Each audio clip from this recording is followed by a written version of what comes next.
તો જૂનાગઢમાં અંબાજી અને પાલડીમાં રામજી મંદિરના જે વિવાદનો મુદ્દો છે, વિશ્વ હિન્દુ પરિષદના મહામંત્રી અશોક રાવલે એક મહત્વનું નિવેદન આપ્યું।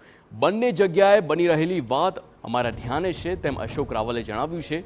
અમારા પ્રયત્નો છે કે બંને તરફથી વિવાદ શાંત પડે, તો વિવાદ શાંતિથી જ પૂર્ણ થાય છે એવા સંતોએ પ્રયાસ કરવા જોઈએ તેમ પણ જણાવ્યું છે।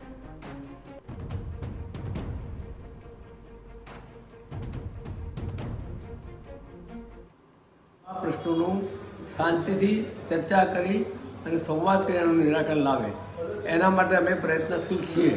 અમે એ દિશામાં આગળ વધી રહ્યા છે, પણ પહેલાં જ્યાં સુધી મોટા મોટા સંતો છે એકબીજા પોતાનો વિચાર સ્પષ્ટ કરે અને સાથે બેસીને નિર્ણય કરે, એવા અમારા પ્રયત્નો અમે ચાલુ કરવાના છીએ।